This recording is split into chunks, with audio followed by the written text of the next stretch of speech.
Vamos a ver en este video los distintos casos de incapacitación de un tripulante. La incapacitación de un tripulante se define como cualquier condición fisiológica o psicológica que afectan negativamente el desempeño normal de un tripulante. Y en tal sentido hay dos tipos de incapacitación. La incapacitación que se llama evidente y otra forma de incapacitación que se llama incapacitación sutil. Son los dos tipos de incapacitación más importantes. Después, al final del video, vamos a ver un tercer tipo. Bien.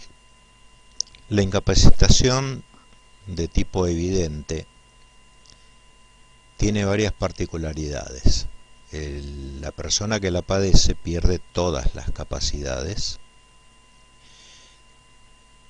Sobreviene por lo general en forma súbita, inesperada, y los efectos son prolongados, desde horas hasta meses y lamentablemente años también.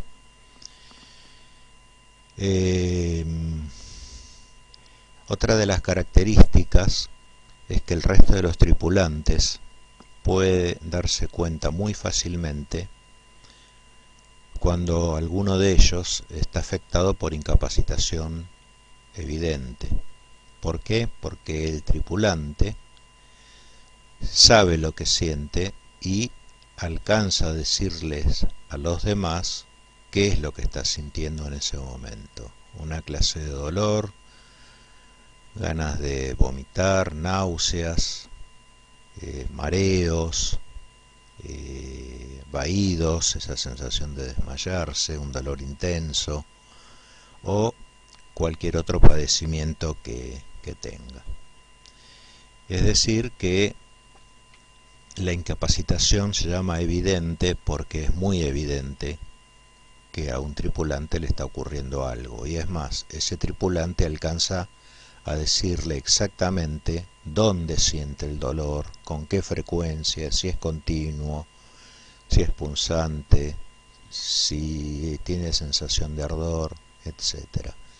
Y obviamente que pierde todas las capacidades, no es capaz ya de desempeñar la tarea que estaba realizando y tiene que delegarla en otro. Bien, estas son las características entonces de la incapacitación evidente.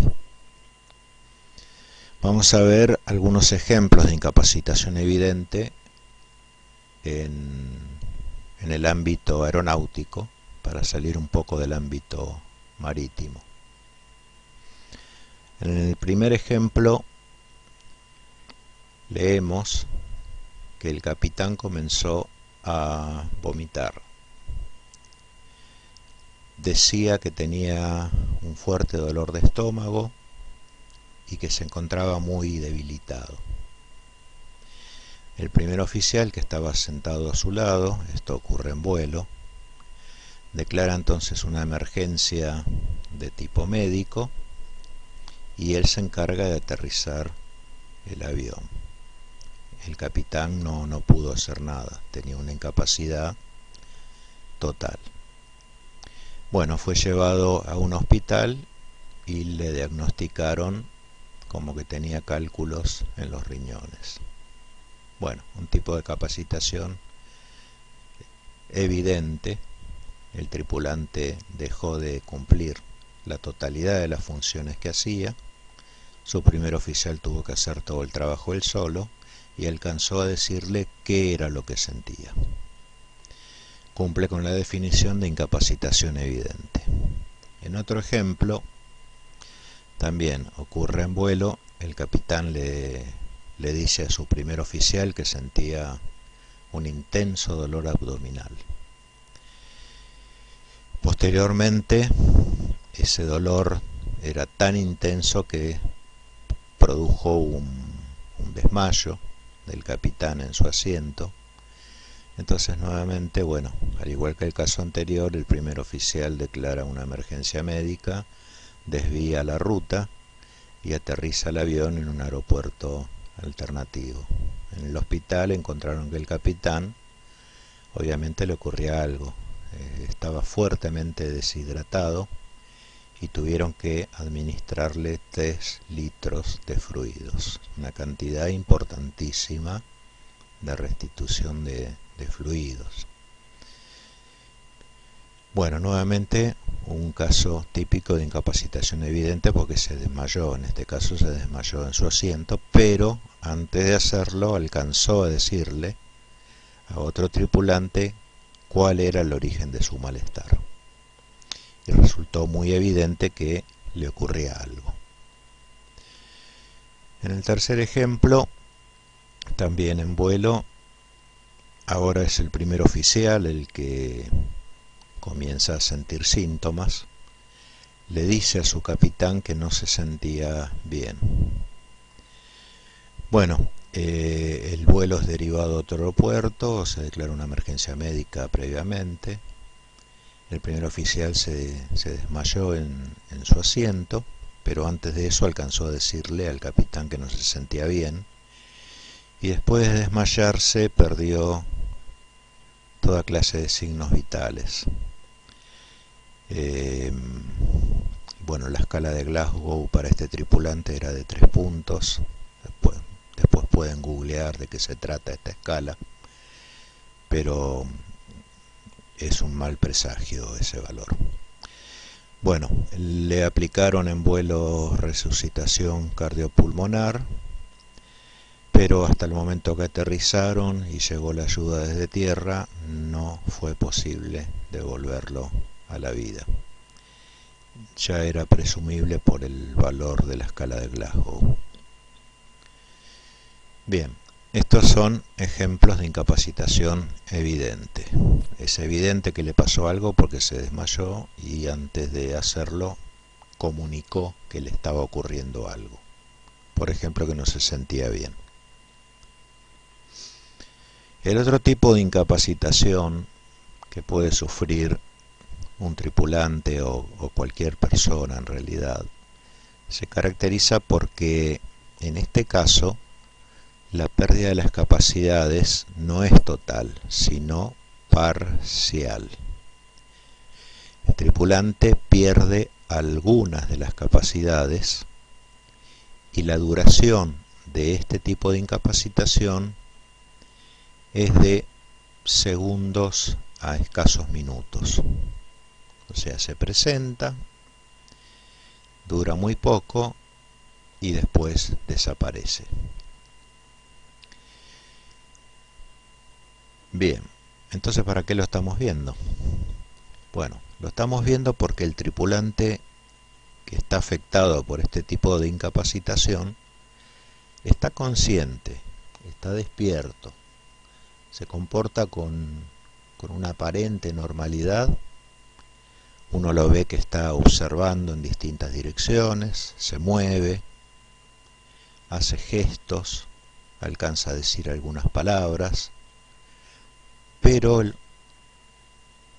su cerebro ya está funcionando en forma limitada y eso hace que pierda algunas de las capacidades, pero no todas, como por ejemplo las capacidades recientemente mencionadas, la de hacer gestos, decir algunas palabras, moverse, caminar, etc. Pero hay otras funciones que las ha perdido, como por ejemplo la capacidad de controlar la navegación, la capacidad de supervisar una determinada tarea. Después vamos a ver ejemplos. Pero hasta ahora, bueno, da la sensación que es un tipo de incapacitación que también guarda peligro, a pesar de que dura algunos segundos o minutos. Bueno, el tripulante que está afectado por este tipo de incapacitación, acá viene la parte peligrosa, no puede decirle a los demás lo que le está pasando porque ni él mismo sabe que le está pasando algo malo. Por eso, en el punto anterior, gesticula, se mueve, alcanza a decir algunas palabras, pero en esas palabras que dice, él no dice que se está sintiendo mal o que le está ocurriendo algo malo, porque él está convencido que no le pasa nada. Pero lo que pasa es que las áreas de su cerebro que podrían decirle que le está pasando algo malo ya dejaron de funcionar, o están severamente limitado el funcionamiento de esas áreas. Entonces el tripulante parece que se está haciendo cargo de la guardia, que se mueve por el puente, lo vemos mirar algunos instrumentos, dice algunas palabras, pero la acción que tiene que hacer para evitar que el buque entre en una situación de riesgo no la hace. Entonces, en un caso de una navegación fluvial, por ejemplo, podría ser peligroso. El tripulante no hace la caída en el momento que tiene que hacerla y bueno, el buque sigue al rumbo que tenía y termina varando. Bueno, la pérdida parcial de las capacidades es justamente lo que hace que sea difícil de detectar este tipo de incapacitación, porque da la impresión, aún estando cerca de él, que se está comportando de forma normal y que no le ocurre nada.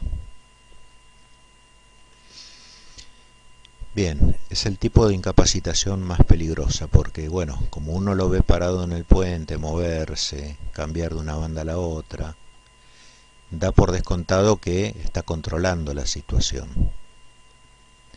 Y no es así, no es así. Por eso es el tipo de incapacitación más peligrosa de todas, porque a la hora de tener que hacer una maniobra que requiere cierta meticulosidad, no la va a hacer. Y bueno, el medio de transporte en el que esté, sea transporte automotor, transporte aéreo, transporte marítimo, bueno, va a poner en riesgo el medio de transporte porque no va a ser la acción que se requiere hacer en ese preciso momento. Por eso es el tipo de incapacitación más peligrosa. Es muy difícil de detectar hasta que ya es demasiado tarde. Vamos a ver entonces algunos ejemplos de incapacitación sutil, así como los vimos para el caso de incapacitación evidente. En este primer ejemplo son de navegación aérea. Durante un aterrizaje, dice el primer ejemplo, el capitán se olvidó de bajar el tren de aterrizaje y tampoco respondió al requerimiento del primer oficial, que se había dado cuenta y que le avisó a su capitán que no habían bajado el tren de aterrizaje. Es decir, que el capitán está en su asiento, mueve las manos, observa, mira, gesticula, dice algunas palabras, pero fue el primer oficial el que tuvo que bajar el tren de aterrizaje porque el capitán no lo hizo, a pesar de que el primer oficial se dio cuenta y se lo advirtió al capitán. Bueno, el aterrizaje que estaba en manos del capitán, el capitán era el encargado de aterrizar el avión, el primer oficial hacía las tareas de supervisión. Bueno, el capitán termina aterrizando a una velocidad mayor a la habitual. El tema de aterrizar a una velocidad mucho mayor a la habitual es que se corre el riesgo de que el avión no pueda detenerse en la longitud de pista, sino que la exceda, que se salga de la pista y comience a rodar sobre superficies que no están preparadas para una aeronave con el peso y las dimensiones que tiene, con lo cual podría producirse un accidente mayor como rotura del tren de aterrizaje, fractura de las alas. En las alas están los tanques de combustible, los motores encendidos, el riesgo de incendio, explosión. Bien, entonces no produjo un accidente, pero se hizo una velocidad que el primer oficial no entendía por qué era mucho mayor a la habitual. Bien, otra de las cosas que se da cuenta el primer oficial es que el capitán aplica los reversores y después es como que se olvida de que los tenía aplicados. Y después de mucho tiempo de estar aplicados, o sea, más de la cuenta, el capitán termina por apagarlos, ¿sí? o desconectarlos, mejor dicho. Entonces es como que el primer oficial está viendo que su capitán se olvida de algunas cosas que solamente le pasaban a él cuando era estudiante de aviación, pero que no puede comprender cómo su capitán tan experimentado está cometiendo esta clase de errores. Bueno, algo le pasa al capitán, pero está en su asiento, se mueve, gesticula, hace algunas funciones. Bueno, el capitán conduce el avión hacia la rampa de estacionamiento, logra encontrar la salida de la pista, se mete en la salida, se introduce en una calle de rodaje. Las calles de rodaje conectan las pistas con las rampas de estacionamiento o de mantenimiento. En este caso el avión había que llevarlo a la rampa de estacionamiento y obviamente de embarque y desembarque de pasajeros. Y al llegar a la rampa de estacionamiento, el primer oficial se sorprende cuando su capitán coloca la posición de los mandos de los motores en potencia de despegue, que es el equivalente a colocar los motores casi a la máxima potencia. Entonces imagínense, esta es la rampa, esta es la famosa rampa donde hay aeronaves estacionadas haciendo reabastecimiento o mantenimiento. Hay otras que están conectadas a las mangas donde están embarcando y desembarcando pasajeros. Hay algunas otras aeronaves de carga, bueno, cargando y descargando productos. Hay personas que están trabajando en el lugar, en el team de mantenimiento, los maleteros que están transportando mediante vehículos las maletas al avión o del avión a tierra. Y bueno, podrían haber inclusive vehículos de transporte automotor con tanques de combustible en ese lugar, los remolcadores que sirven para ubicar la nave, mejor dicho, para apartar la nave de la posición de aparcamiento y colocarla en una posición para que pueda tomar la pista. Bueno, hay un montón de cosas en la rampa de despegue. Entonces imagínense llegar aquí y que el capitán coloque los motores en potencia de despegue. Si esa acción persiste, no se detecta a tiempo, bueno, se originaría, como se pueden imaginar, un desastre de magnitudes colosales. Pero el primer oficial se da cuenta enseguida y lo que hace es reducir inmediatamente esa potencia, porque no tenía razón de existir una potencia tal en un lugar tan lleno de gente y congestionado. Pero insólitamente, para sorpresa del primer oficial, el capitán vuelve a colocar la potencia en potencia de despegue y el primer oficial desiste y lo que hace es apagar por completo los motores, es decir, cortar el suministro de combustible a los motores como para que estos se apaguen.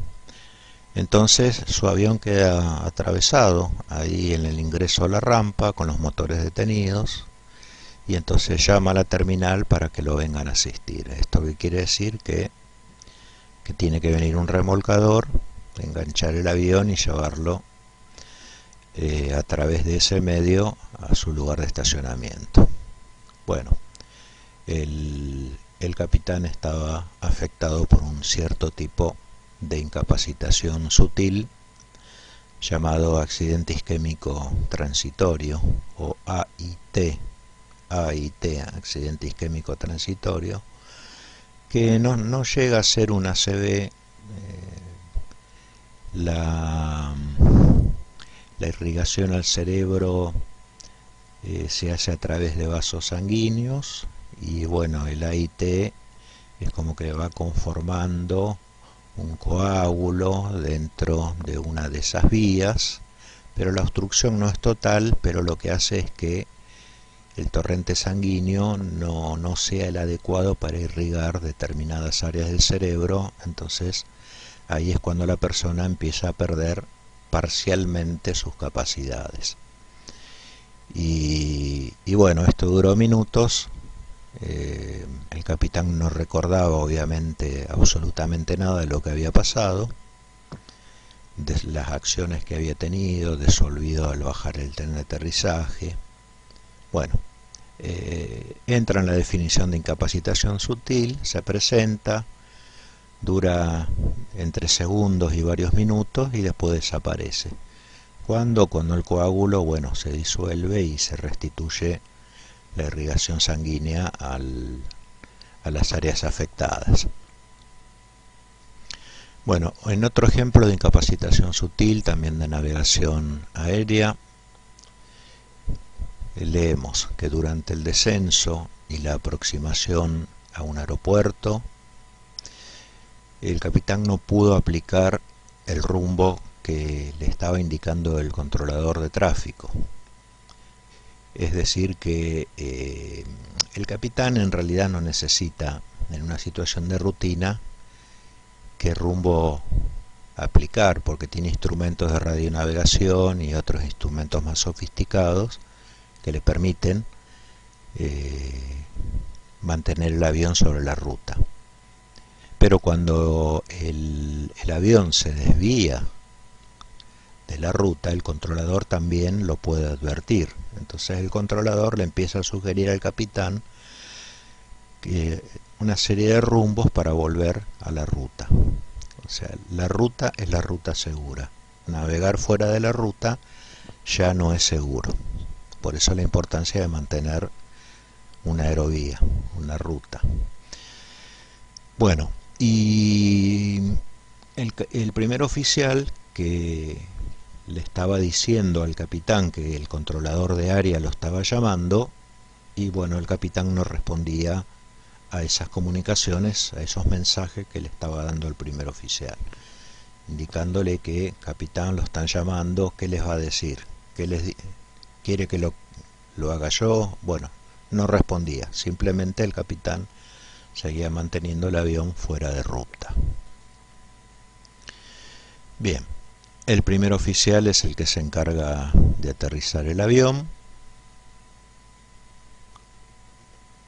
y esto lo hace porque el capitán no preparó el avión para el descenso, no preparó los flaps, no indicó cumplir las normas de procedimiento, checklist. Es como que estaba consciente, observando, mirando, gesticulando, pero en realidad no hacía nada de lo que era necesario hacer en ese momento. Por eso el primer oficial se encarga de aterrizar el avión, y el capitán, en ese estado en el que estaba, fue llevado a un hospital donde le diagnosticaron un tumor en el cerebro. Ese era el motivo por el cual no tenía todas las capacidades. El tumor se inflama, oprime vasos sanguíneos, se restringe la irrigación del torrente de sangre al área afectada por ese tumor, las áreas circundantes, y bueno, el capitán pierde las capacidades que controlaba esa área.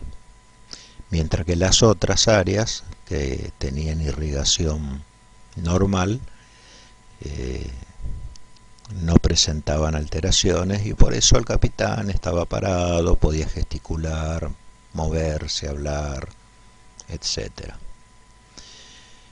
Bien, en este tercer ejemplo ya vamos a hablar de un ejemplo de navegación fluvial.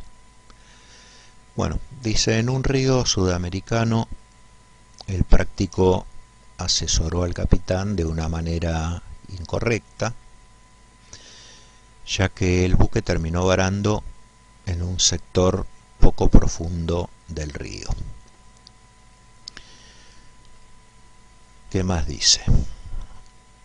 Cuando todo termina y la autoridad marítima se presenta a bordo para hacer las investigaciones, el práctico decía no comprender lo que le había pasado, no comprendía cómo había llegado a ese lugar, y que tampoco podía creer que se hubiera varado en una zona tan fácil de navegar, ya que se trataba de un tramo recto del río sin muchas dificultades, no tenía tráfico de vuelta encontrada, tenía toda la vía navegable para él, y que el práctico no podía comprender por qué se había alejado tanto de la zona profunda, estando la misma muy bien identificada, por ejemplo con boyas de medio canal, que son las que se emplazan justamente en las partes más profundas del río.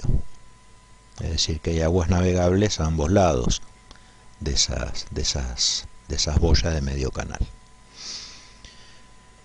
Bien, otra de las cosas era que el práctico seguía insistiendo que incluso había dicho que se había varado de una forma muy estúpida, porque era una zona muy conocida por todos los prácticos de la zona, y que estaba muy lejos de la zona de medio canal, y que no podían llegar a entender cómo se había alejado tanto de la derrota.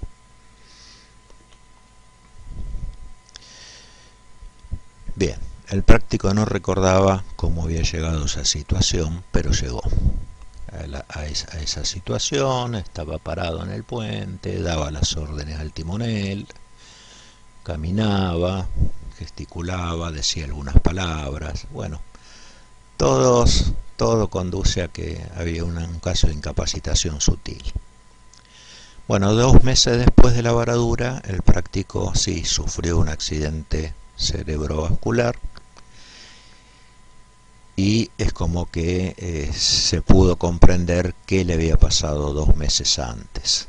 2 meses antes había sufrido un caso de incapacitación sutil, perdió las capacidades de poder mantener el buque en la zona segura, la falta de memoria, la falta de las acciones que había que hacer en el momento adecuado para mantener el buque navegando en zona segura, bueno, las perdió debido a la incapacitación sutil. Y 2 meses después pasó de tener casos aislados de incapacitación sutil a un caso de incapacitación evidente, como lo es un accidente cerebral vascular.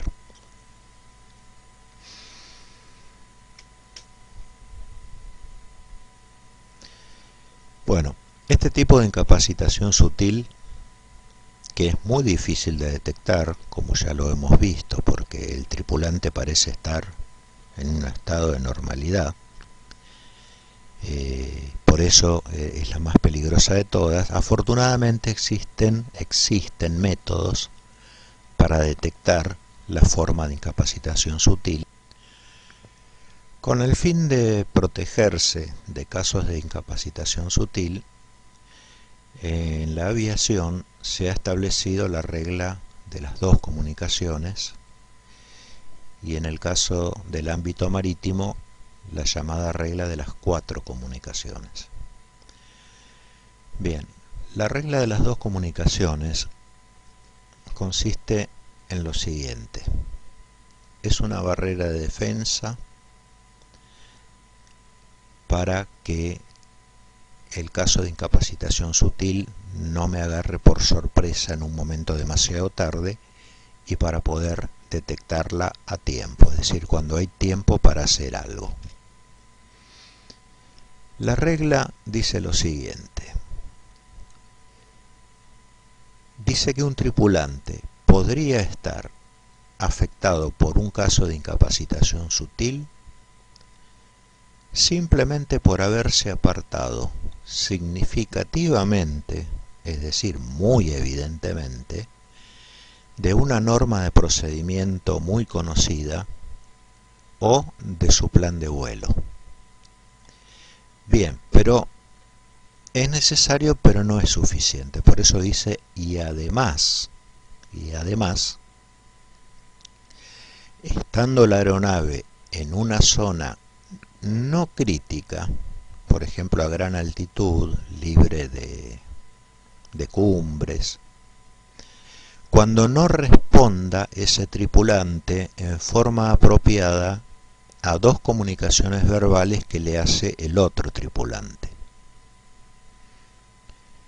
Es decir, en estos casos que en el momento que hay que bajar el tren de aterrizaje, que hay que preparar las alas con los slats y los flaps, es decir, con las superficies hipersustentadoras, ya el primer oficial o el capitán, depende de quién esté volando el avión, tiene que estar sospechando que su compañero tiene un caso de incapacitación sutil y le tiene que hacer dos preguntas.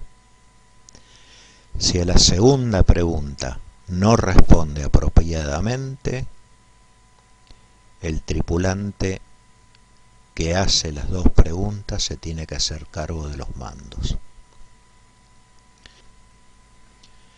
En este ejemplo se muestra la carta de navegación de ruta y la ruta planificada que está indicada en rojo.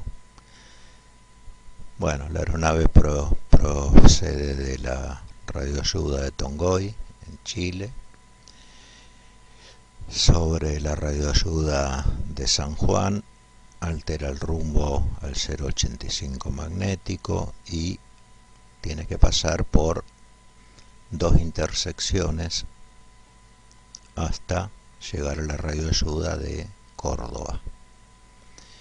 Bien, las intersecciones son estos triángulos que aparecen cada tanto en la ruta, algunos de negro, algunos de blanco. Los que están pintados de negro significa que ahí hay que hacer un reporte obligatorio al control de área, mientras que los que están pintados de blanco, el reporte ese es optativo. El capitán decidirá si lo hace o no. Entonces vamos a suponer que significa esto, apartarse significativamente de una norma de procedimiento o de un plan de vuelo. Bueno, vamos a dar un ejemplo de apartarse del plan de vuelo.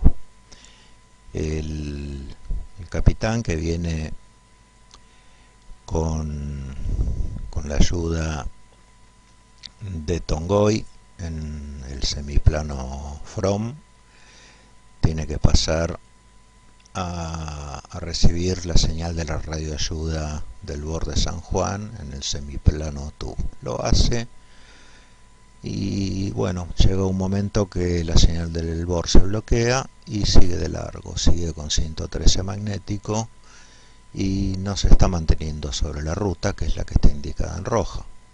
Entonces vamos a suponer que el primer oficial le dice, capitán, se pasó la radioayuda a San Juan, ¿quiere que vuelva a la ruta?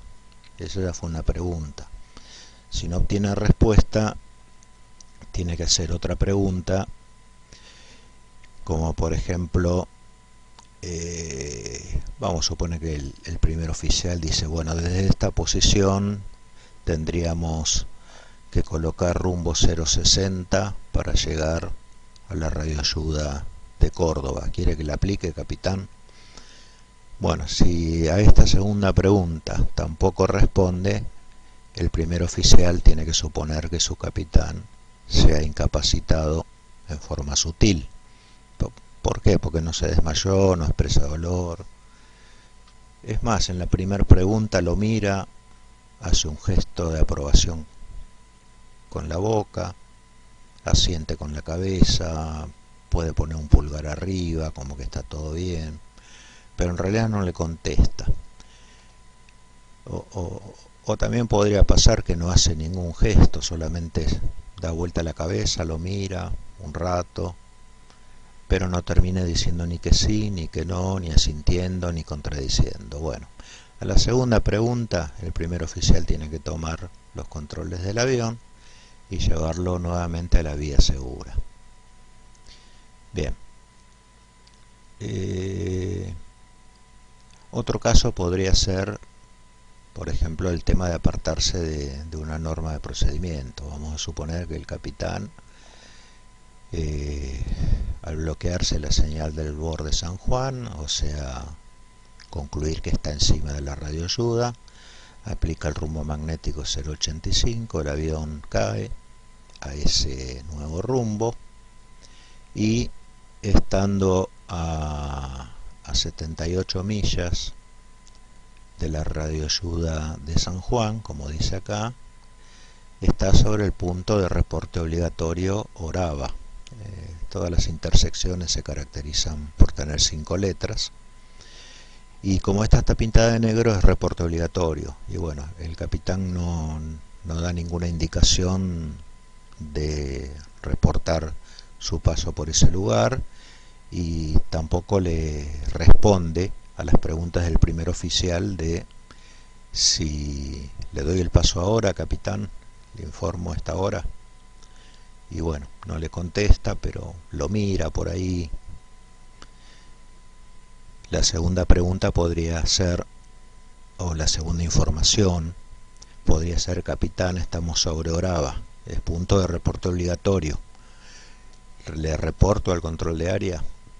Bueno, si el capitán sigue sin responder, a pesar de que parece estar en un estado de normalidad, bueno, ya fueron 2 preguntas, el primer oficial tiene que hacerse cargo de controlar el avión. Esto es lo que se llama un apartamiento evidente del plan de vuelo, o el apartamiento evidente de una norma de procedimiento. Bien.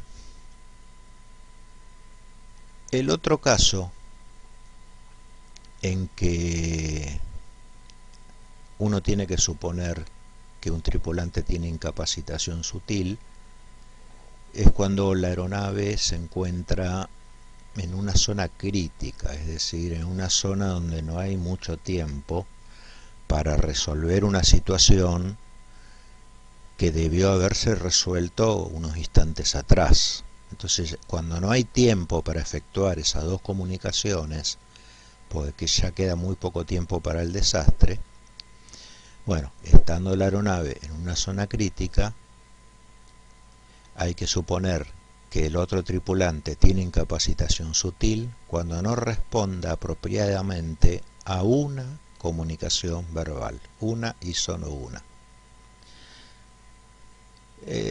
Vamos a ver un ejemplo. Acá tenemos una carta STAR, es una carta de llegada normalizada por instrumento, o Standard Terminal Arrival Route en inglés, donde dice que, por ejemplo, para llegar a Viña del Mar, esta es una carta chilena procedente desde el sur, bueno, se vuela con rumbo magnético 002 y estando a 28 millas del BOR Ventanas que aparece aquí, bueno, se puede descender hasta el nivel de vuelo Flight Level 60, hasta 6.000 pies de altura barométrica. Recordemos que Chile se caracteriza por tener terreno montañoso. Entonces acá aparecen las alturas de seguridad para hacer el descenso en una forma controlada y supervisada. A partir de las 28 millas de distancia de la radioayuda de Ventanas, se puede descender hasta 6.000 pies de altura barométrica y continuar con rumbo 002. Bien, y estando a 23 millas del borde Ventanas, se puede descender a 5.000 pies, y esto es lo que significa. Y recién cuando detecto que estoy a 18 millas del borde Ventana, bueno, desciendo 1.000 pies más. A partir de acá se puede descender hasta una altura de 4.000 pies. Pero ¿qué ocurre? En este punto de la ruta, el primer oficial detecta que el capitán, que ya ha iniciado el descenso, ¿sí? En este tramo, hasta el punto siguiente, la altura mínima es 5.000 pies. Pero resulta que detecta que el capitán ya está volando el avión a 3.000 pies, que el accidente no ha ocurrido de una forma fortuita, quizás porque la ruta pasaba entre un paso bajo entre dos montañas. Entonces, en vez de estar volando a la altura correcta, bueno, está a un par de miles de pies por debajo de la altura. Acá hay un error, acá debería decir 5.000 pies mínimo. Y bueno, esta es una zona crítica. Imagínense que además de esto no hubiera visibilidad. Entonces, el avión está volando 2.000 pies por debajo de la altura recomendada y no hay visibilidad. Entonces, una sola comunicación, informarle al capitán que están 2.000 pies por debajo y que hay que ascender. Si el capitán no responde, inmediatamente el primer oficial toma los mandos y eleva la aeronave. Este es un claro ejemplo de la regla de una sola comunicación por estar la aeronave en zona crítica. Mientras que en el caso anterior, cuando la aeronave estaba volando a gran altitud, no existía ese peligro, bueno, uno puede caer en la regla de las dos comunicaciones, por ejemplo, al no haber alterado el rumbo para seguir en la ruta planificada en el plan de vuelo e informada al controlador, o podría aplicar la regla de las dos comunicaciones cuando observa que no se reporta en un punto obligatorio de reporte. Bien. Vamos a ver ahora ejemplos de navegación marítima o fluvial. El buque S se encuentra en el lugar que vemos en la pantalla y su intención es navegar al rumbo verdadero 056 para en el punto A comenzar a describir una maniobra con control de radio de giro y terminarla en el punto C con un rumbo de salida de 126 grados, rumbos sobre fondo. Bien, se calculó que la velocidad de caída o ROT, el rate of turn, tiene que ser de 15 grados por minuto. Si en teoría, bueno, la teoría dice eso, que si en el punto A el buque ya aplicó timón y el buque comenzó a alterar el rumbo a razón de 15 grados por minuto, bueno, va a ser el arco de circunferencia que se ve en la figura y va a salir con éxito en el punto C. Obviamente que esta maniobra se controla también con el radar. Pero ¿qué pasa? La persona que está dando las órdenes, como por ejemplo podría ser el capitán, si es que esta zona no requiere práctico, o el práctico, por ejemplo, bueno, en lugar de hacer caer el buque a razón de 15 grados por minuto, no aplica suficiente ángulo de pala y el buque comienza a caer solamente a 5 grados por minuto. Y esta es la trayectoria que haría si el buque cayera a 5 grados por minuto y nadie hiciera nada. Es decir, se pone a navegar fuera de la ruta planificada e incluso entra en una situación de riesgo, pasa muy cerca de la costa. Habría que ver si en ese lugar hay profundidad, pero no hay que llegar a eso. No hay ni siquiera que llegar a eso. Hay que salvar la situación inmediatamente, porque estamos en aguas restringidas. Así que cuando el buque está en la posición 1, cayendo a 5 grados por minuto, el primer oficial le puede decir a su capitán: Capi, todavía tenemos un ROT de 5 grados por minuto, como para ver si responde a esa pregunta. Al no obtener respuesta, el primer oficial tiene que actuar rápidamente y pasar a la segunda pregunta. Capi, mire que necesitamos un ROT mínimo de 15 grados por minuto. La marca además ya quedó muy a popa. Como se puede observar, el centro de giro, en donde podría haber una baliza, está muy a popa del través. Entonces acá ya hay una segunda comunicación donde se le informa que el ROT mínimo es 15 grados por minuto y que, bueno, hay una evidencia de que no están cayendo a la velocidad adecuada, porque la marca, en vez de estar todo el tiempo levemente a proa del través, ahora está francamente a popa del través. Al no obtener respuesta, recurre a la tercera pregunta. Capi, mire, hay que colocar el timón todo ahora, o si no, no vamos a poder seguir en el canal. Que la intención era salir con rumbo 126.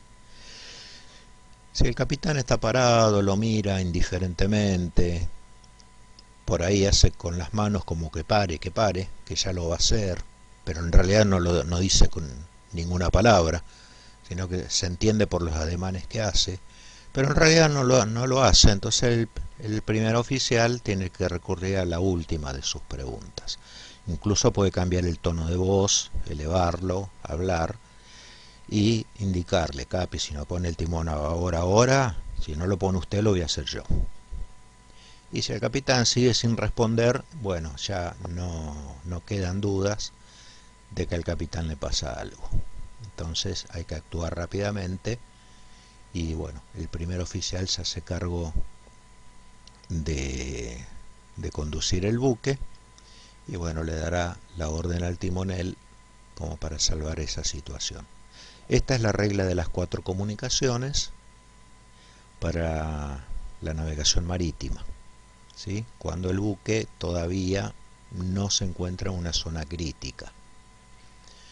Si el buque se encontrara en una zona crítica, la regla de las 4 comunicaciones queda reducida a 2, como se puede ver acá, al pie de la imagen. Cuando el buque está en una zona crítica, esta regla se reduce solamente a 2 comunicaciones. Y miren lo que ha cambiado acá. ¿Por qué es crítico esto? Porque ahora, a diferencia del escenario anterior, hemos puesto una roca sumergida en este lugar y esa roca está debajo de la superficie del agua, no se ve, y encima de la roca no hay suficiente agua para que el buque pase. Por eso la intención era hacer esta ruta: comenzar con rumbo 056, entrar en el arco de circunferencia y salir con rumbo 126 para eludir la roca con suficiente margen.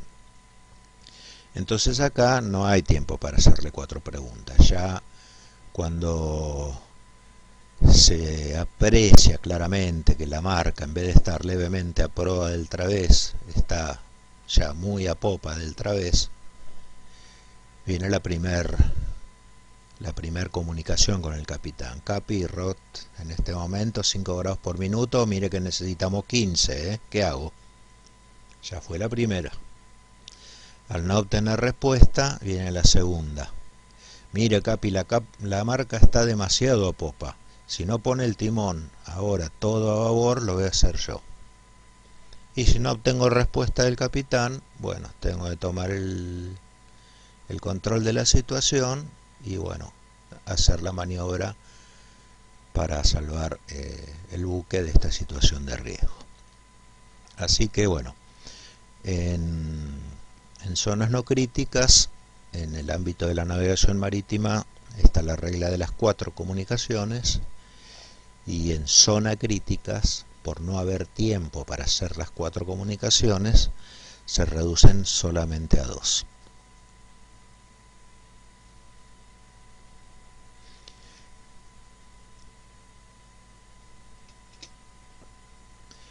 Bien, entonces ya vimos los dos tipos de incapacitaciones, sutil y evidente, y los casos en que amerita tener una barrera adicional para defenderme de la incapacitación sutil, que es la regla de las 4 comunicaciones, y en zona crítica, por no haber tiempo para hacer esas 4 comunicaciones, la regla queda reducida a 2 comunicaciones. Sin embargo, existe un tercer tipo de incapacitación que se denomina incapacitación relativa, que vamos a ver de qué se trata. En este gráfico estamos viendo en el eje horizontal el paso del tiempo, 1 hora, 2 horas, 3 horas, 4 horas, 5 horas, que representa la cantidad de horas desde que me he levantado de la cama o desde que terminó mi periodo de descanso, desde que me desperté. Y la curva de más arriba de todo está representando las capacidades que tiene el tripulante. Y fíjense que es una curva cuyas alturas, cuyas ordenadas sobre el eje vertical disminuyen a medida que pasa el tiempo. Y eso es totalmente cierto. A medida que uno pasa el tiempo, pasan las horas, el cansancio, la fatiga, empieza a ser, el cansancio físico me refiero, ¿no? Empiezan a ser de las suyas, entonces las personas pierden la facultad de realizar las mismas capacidades que tenía, por ejemplo, 1 hora después de haberse despertado. Entonces observen acá, 1 hora después de haberse despertado, cuál es el valor de capacidades, si es que se pudieran cuantificar, ¿no es cierto? Y fíjense 6 horas después cómo ha bajado su nivel de hacer esas capacidades, de llevar a cabo esas capacidades. Así que bueno, hay una completa relación, hay lógica. A medida que pasa el tiempo, las capacidades de los tripulantes van disminuyendo por el cansancio físico, el paso del tiempo. Bien, entonces la otra curva que está entre el eje horizontal y la curva de capacidades está representando las cargas de trabajo que tiene su guardia, ¿sí? Entonces, por ejemplo, se comienza a navegar en aguas libres, entonces hay una carga de trabajo muy pequeña, porque en aguas libres no hay tanto tráfico, no hay aguas restringidas. Vamos a suponer que no hay niebla, que es de día, una navegación tranquila.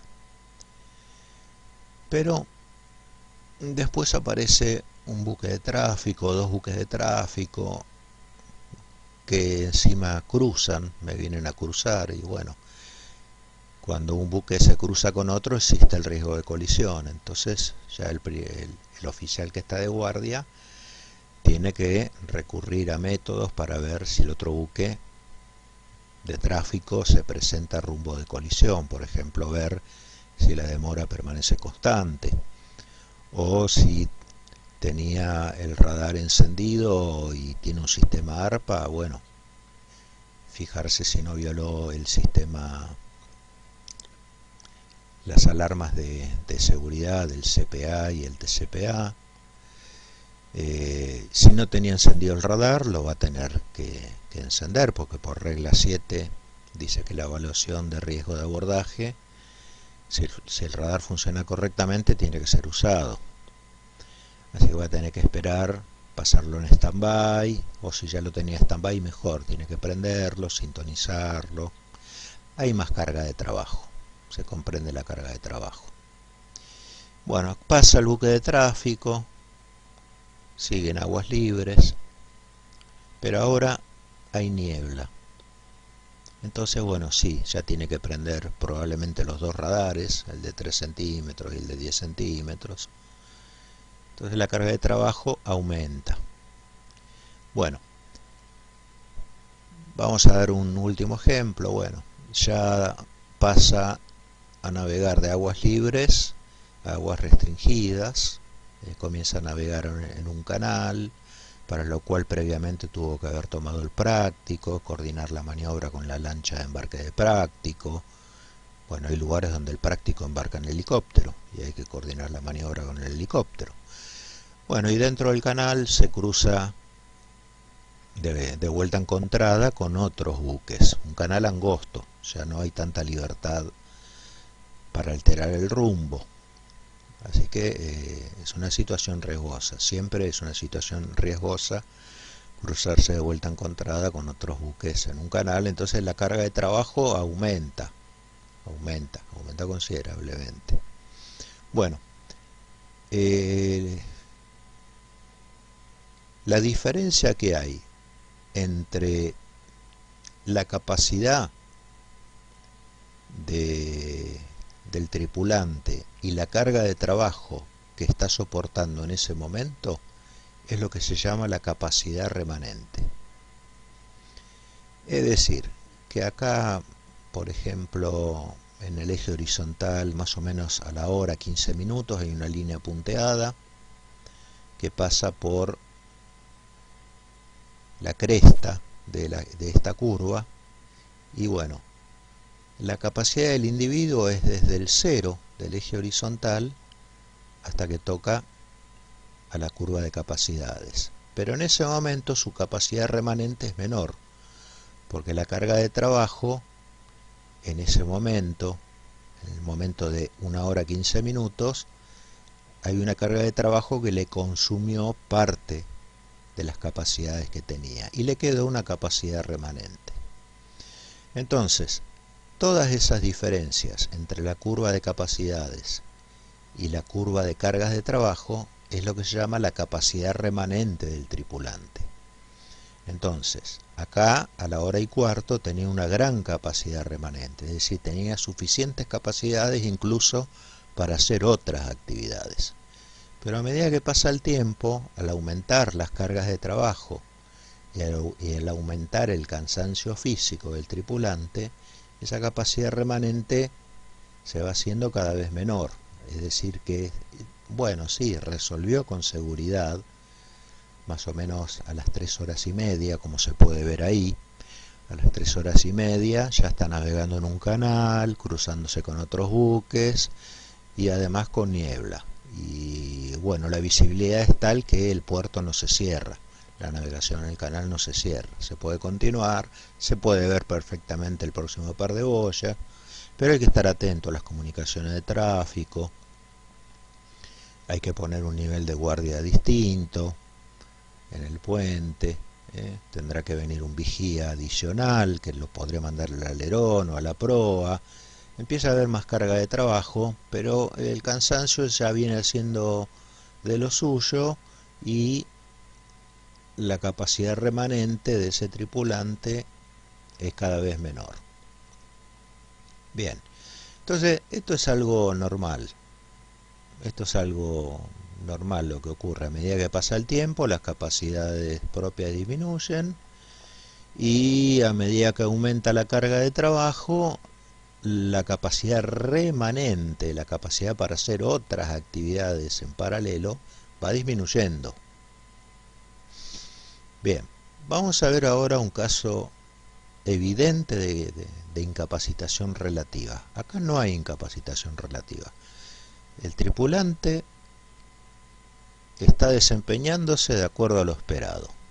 Es decir, su performance es la que se esperaba de él. ¿Qué es lo que se esperaba de él? Y bueno, que a medida que pasa el tiempo comienza a sentir cansancio físico.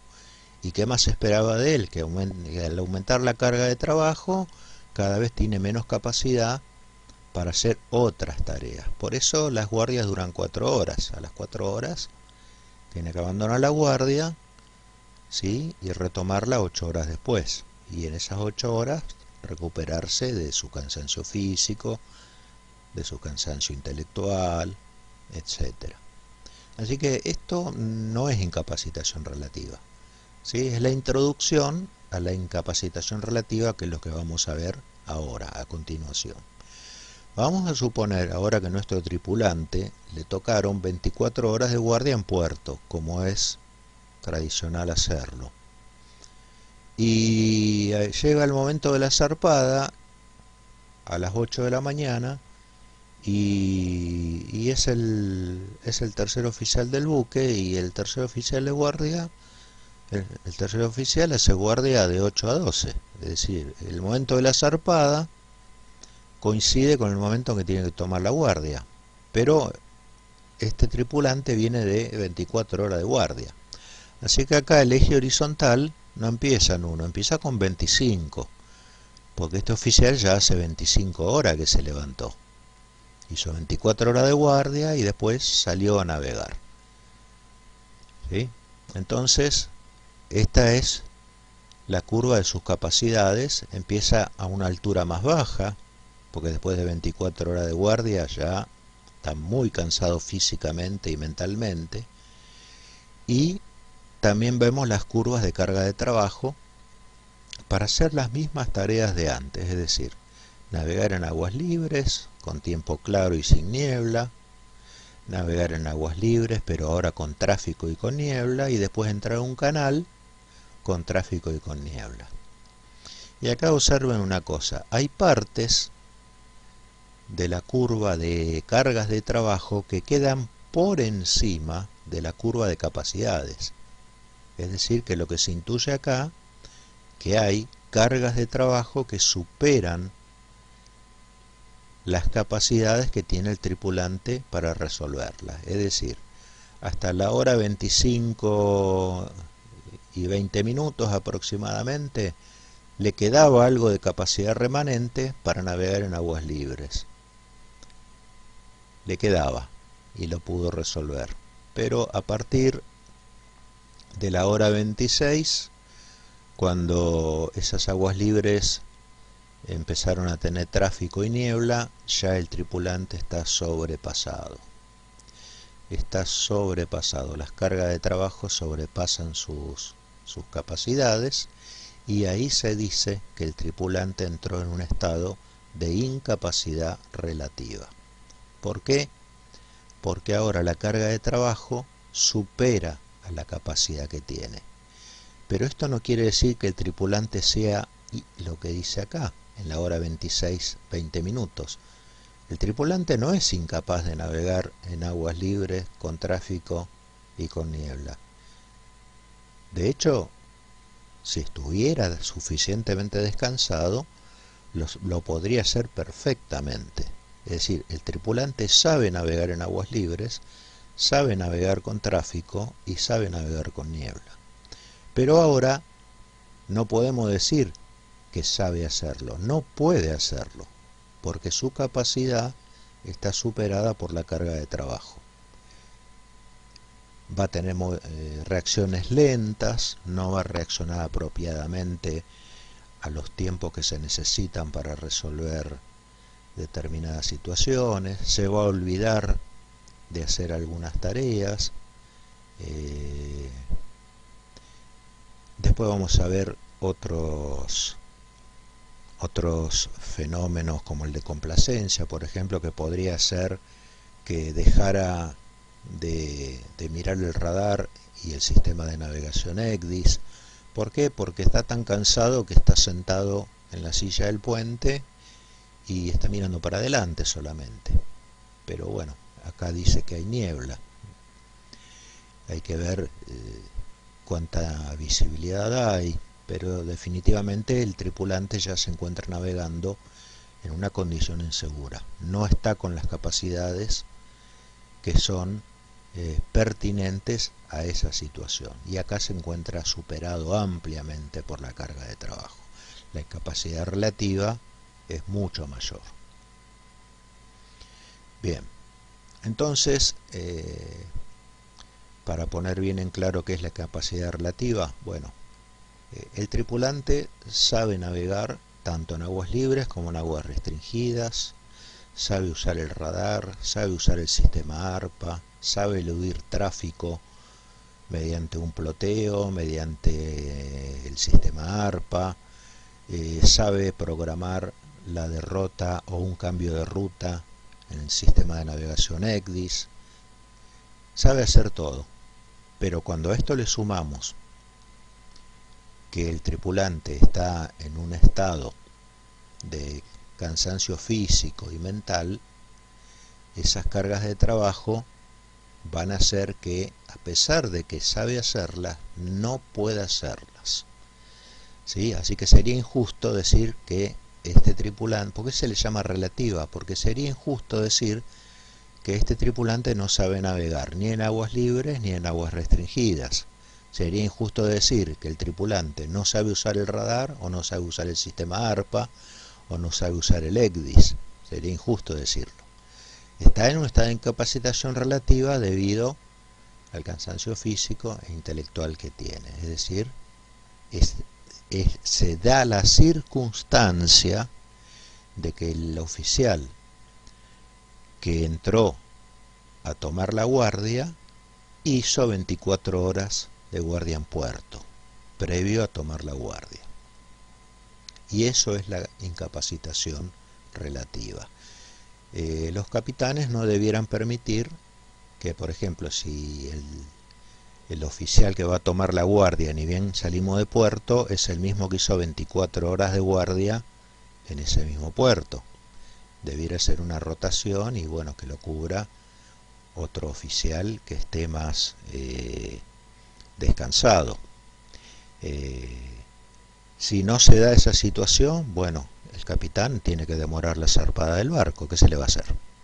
Así lo estipulan las nuevas reglamentaciones. Y si es muy rutinario, porque el buque tiene actividad intensa, es decir, sus puertos están muy cerca uno del otro, entonces todos los oficiales están realizando tareas, y bueno, otra de las posibilidades, dicen las normas, bueno, que la compañía contrate un oficial externo al buque y que se encargue del operativo de carga y descarga del mismo. Sí, en algunos lugares se le llama loading master, que viene desde tierra y que es el que se encarga de realizar las operaciones de carga y descarga, como para aliviarle un poco la tarea al oficial de guardia del buque. Bien.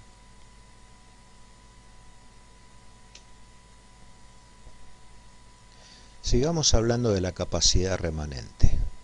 ¿Se acuerdan? La capacidad remanente era la capacidad que le estaba sobrando al tripulante para resolver determinadas situaciones, ¿sí? Frente a determinadas cargas de trabajo, es la capacidad que le resta todavía. Así que estamos bien. En el caso de las máquinas tienen una manera de indicarnos si tienen todavía capacidad remanente o no, o si ya están pasadas. Las máquinas nos pueden expresar que están sobrecargadas mediante chispas, mediante humo que sale de las mismas, o peor aún, fuego, o tienen un panel de alarmas donde se puede ver en las zonas verdes, por ejemplo, donde hay capacidad remanente y donde no la hay, las zonas rojas y anaranjadas, por ejemplo, que estamos viendo acá. O sea que en el caso de las máquinas, uno puede evitar que se sobrecargue de trabajo y que sufra una avería. Pero en el caso de los seres humanos, nosotros los seres humanos, cuando estamos pasados de trabajo, no emitimos ni chispas, ni fuego, y tampoco tenemos en la frente un indicador de esa capacidad remanente. Es decir, si estamos en rojo, como en este caso, o si estamos en verde, como este. Bien, ¿y entonces qué hacemos? ¿Cómo hacemos para mandar a un tripulante a hacer una tarea si no sabemos la capacidad remanente que tiene? Bien, si uno observa atentamente, va a observar una pequeña diferencia en los rostros, un gesto distinto, la posición de los ojos es distinta. Es decir que no tenemos mucho de qué agarrarnos para detectar casos de que un tripulante está en estado de incapacitación relativa, más que mirarle la cara, los ojos.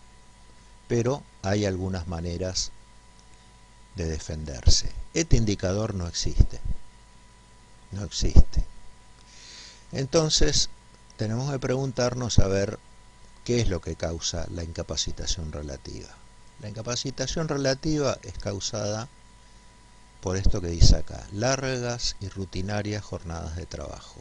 El típico de hacer guardias de 6x6 a bordo. ¿Por qué? Porque el buque lleva solamente capitán y primer oficial. Y el capitán hace guardia. Y el primer oficial también. En un caso mejor, bueno, el buque lleva capitán y 2 oficiales. El capitán no hace guardia y los otros 2 oficiales hacen guardia de 6x6. Bien. La incapacitación relativa es causada por el estado de fatiga, es decir, eso que vimos en el video anterior, de trabajar rutinariamente, sobrepasando la zona de confort. Es decir, trabajar continuamente todos los días con altas cargas de trabajo y sobrepasar el nivel de fatiga. Así todos los días, con el paso del tiempo, el tripulante entra en una incapacitación relativa. ¿Se acuerdan que la curva de rendimiento bajaba? No era lo mismo el día 1 que el día 90. Bueno, en el caso que vimos anteriormente, que el tripulante hizo 24 horas de guardia en puerto, bueno, está teniendo un déficit de horas de sueño en las últimas 24 horas.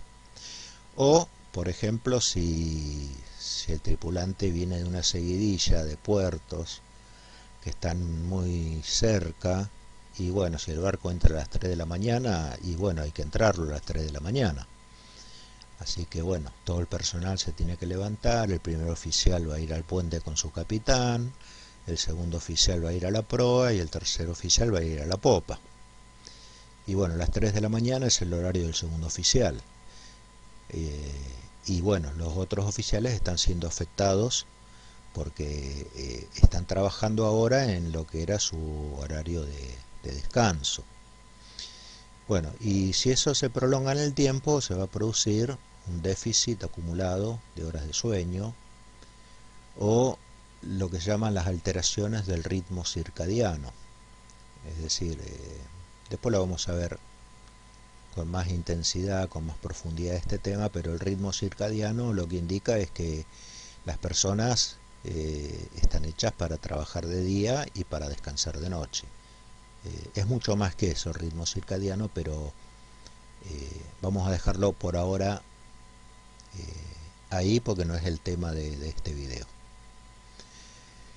Cuando el ritmo circadiano se altera, el organismo no está funcionando adecuadamente. Es como la máquina que está echando chispas de la imagen anterior. O tiene zonas sobrecalentadas que se pueden observar claramente porque la pintura se cae de ese lugar. Bien, ¿qué más causa la incapacitación relativa? Los comienzos de jornada de trabajo impredecibles. Esto es típico cuando alguien está en tierra, lo mandan a tierra, lo desembarcan y uno no sabe nunca cuándo lo van a llamar para cubrir su puesto laboral. Y si pasa mucho tiempo sin que lo llamen, y bueno, el tripulante no va a descansar en los periodos que debe descansar. O sea, podría tomarse sus horas de descanso con fines recreacionales, asistir a eventos, recepciones, organizar una fiesta. Bueno, no pasaría nada si fueran en horario diurno, pero si es en horario nocturno y nuestro tripulante que está en tierra y hace mucho tiempo que no lo llaman, y bueno, pasa a dormir de día y a estar despierto de noche justamente por ir a visitar amigos, salir con amigos, ir a fiestas, etcétera.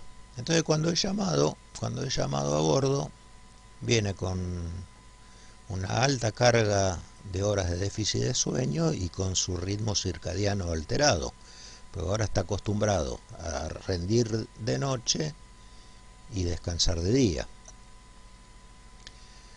Así que esto también es un claro indicio de que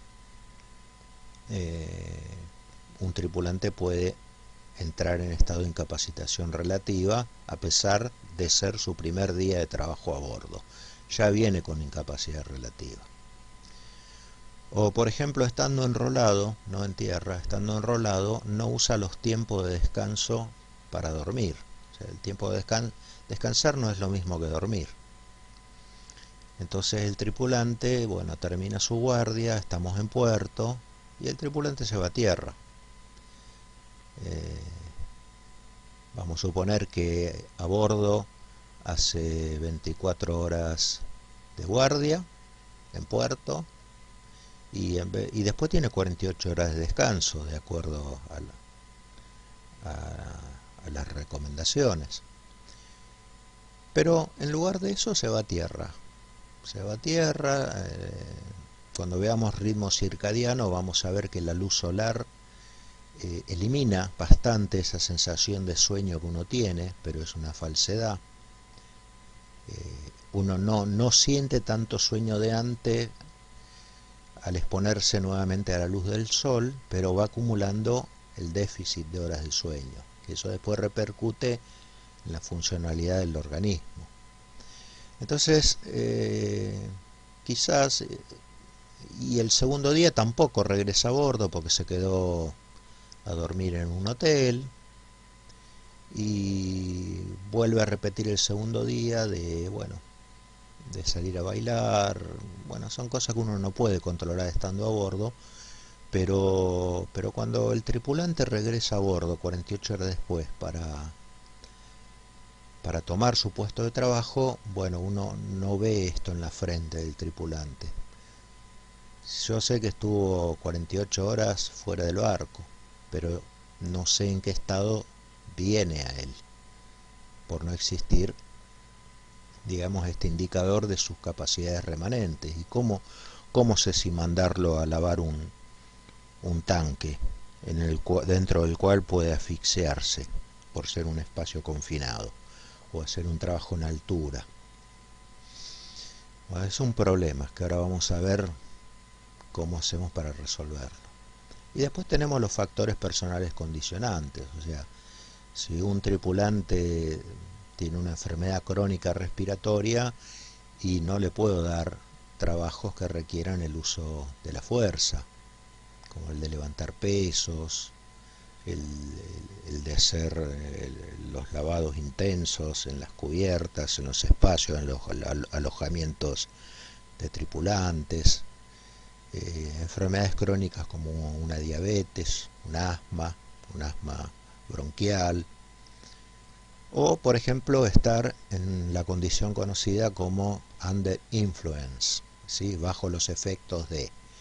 Y esto no debe entenderse necesariamente como que es droga solamente, ¿sí? La marihuana, la cocaína, bueno, otras drogas eh, otras drogas conocidas. Puede estar bajo los efectos del alcohol, por ejemplo, o bajo los efectos de una medicación que toma habitualmente para la hipertensión, para reducir las alergias. Los medicamentos antialérgicos es muy conocido que causan somnolencia. Y eso, bueno, operando una maquinaria en la sala de máquinas, como una amoladora o una máquina con un gran poder de corte, puede ser un tema peligroso, con el riesgo de cortarse una mano o un daño irreparable. Así que bueno, la condición de under influence es estar bajo los efectos de drogas, de bebidas alcohólicas o incluso de medicamentos recetados, que obviamente hacen que el rendimiento del tripulante, la atención del tripulante baje, y bueno, a pesar de que sabe hacer esas tareas, al estar bajo estos efectos está en un efecto de incapacitación relativa, ¿sí? El efecto de incapacitación relativa, repito, aparece porque no es justo decir que el tripulante es incapaz de hacer tal cosa. No, lo sabe hacer, pero la circunstancia del momento hace que su rendimiento en estas condiciones no sea el mismo que en condiciones más favorables. Bueno, entonces tenemos este tema. Nos viene un tripulante a tomar la guardia, que estuvo 48 horas fuera del barco, y ¿cómo sabemos si descansó, si durmió apropiadamente?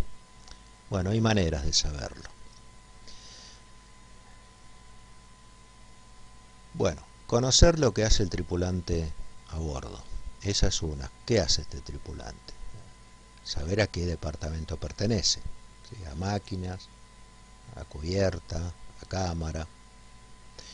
Y saber si es asiduo a obedecer las órdenes y cumplirlas, o a desobedecerlas y hacerlas de la manera que más le parece, ¿sí? En franca violación a las normas de procedimiento. O sea, este tripulante ¿tiene fama de desviarse de las normas de procedimiento o no?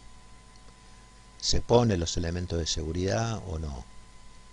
¿Trabaja en equipo o hace las cosas por sí solo?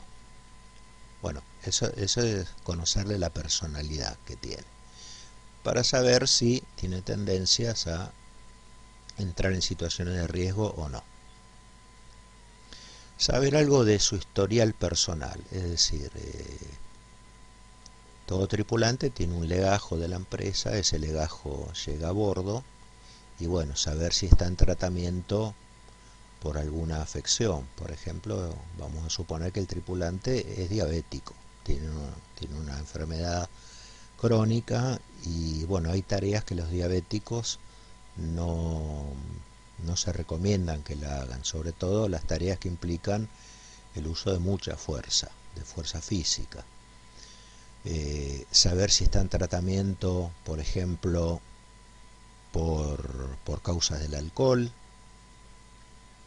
los informes de la compañía sobre si la compañía lo mandó a bordo, es porque el médico de la compañía evaluó al tripulante y está determinando que está saliendo de esa situación y que se comporta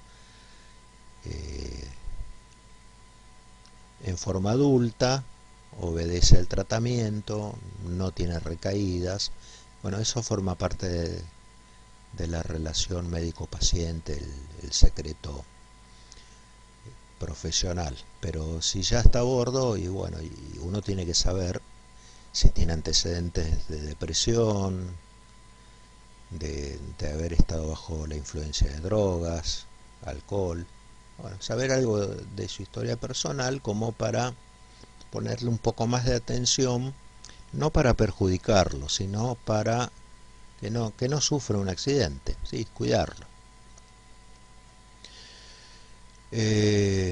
Previo a realizar una tarea, una conversación ayuda mucho a detectar si el tripulante está en un estado de incapacitación relativa, porque en esa conversación, tenerlo así frente a frente, uno puede preguntarle, bueno, qué hizo antes de presentarse al trabajo, ¿sí? De dónde vino, de dónde venís, qué tuviste, cómo fue, la pasaste bien, tuviste algún problema.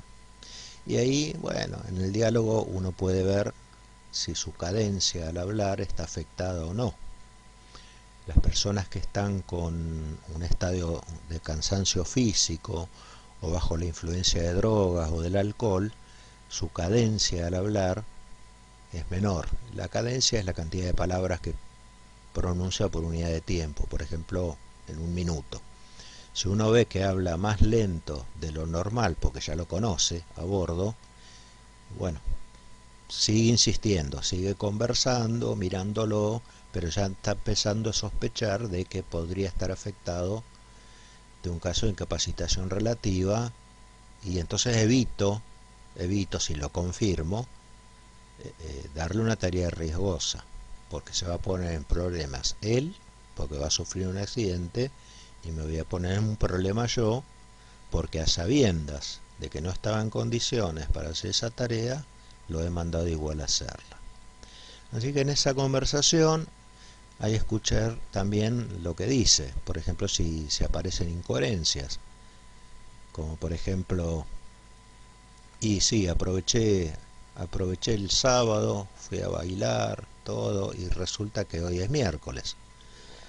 Hoy es miércoles y ayer fue martes. Entonces, ¿cómo te pudiste haber ido a bailar un sábado si el Buca amarró ayer? ¿Sí? O sea, no demuestra no estar ubicado en, en el tiempo. O, por ejemplo, decir, bueno, sí, nunca había estado en Río de Janeiro, así que aproveché el tiempo para conocer la ciudad, visité todas las partes y resulta que estamos en Lisboa. Y lo único parecido que tiene con Río de Janeiro es el idioma, habla el idioma portugués. Bueno, en esa conversación pueden surgir o asomar evidencias de que la persona no está en su máximo nivel de rendimiento, no está descansado y que está en un estado de incapacitación relativa. Observarle el rostro, verle la coloración de la parte blanca del ojo, cuando hay muchas venitas engrosadas, la parte blanca adquiere una coloración rosácea, es indicativo de que ese tripulante hace mucho tiempo que no duerme, o que podría estar bajo la influencia de otras sustancias. Observar si parpadea demasiado, si bosteza, si le llora la vista. Son evidencias que tiene la vista cansada y obviamente está revelando que no ha descansado adecuadamente.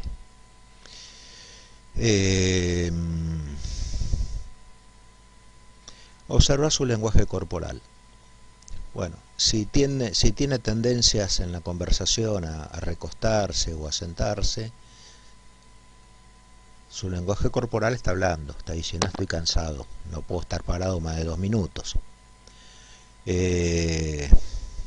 Si hay algún, por ejemplo, temblor en alguna de sus extremidades, bueno, el temblor no tendría por qué existir y bueno, uno tendría que ver a qué se debe. El lenguaje corporal, por ejemplo, si se toca muchas veces la cabeza, bueno, estaría revelando que está en un estado de nerviosismo, que se siente incómodo y habría que saber por qué. Por ahí viene muy alterado de tierra, porque vaya a saber, tuvo una pelea en tierra o tuvo una conversación vía telefónica con su hogar y bueno, gesticula violentamente, habla muy rápido, por estar en un estado psicológico por haber tenido una conversación desagradable con su hogar. Vaya a saber por qué.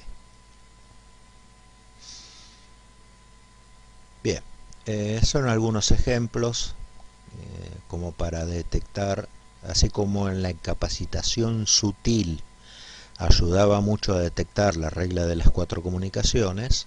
Bueno, en la incapacitación relativa, el tema de conversar un rato, estar frente a frente con el tripulante, sobre todo cuando uno no sabe lo que hizo en las últimas 24 horas o en las últimas 48 horas, y lo tengo que mandar a hacer una tarea riesgosa, bueno, tengo que asegurarme de que, que la persona que voy a enviar esté en pleno uso de sus funciones para disminuir la posibilidad de un accidente al mínimo.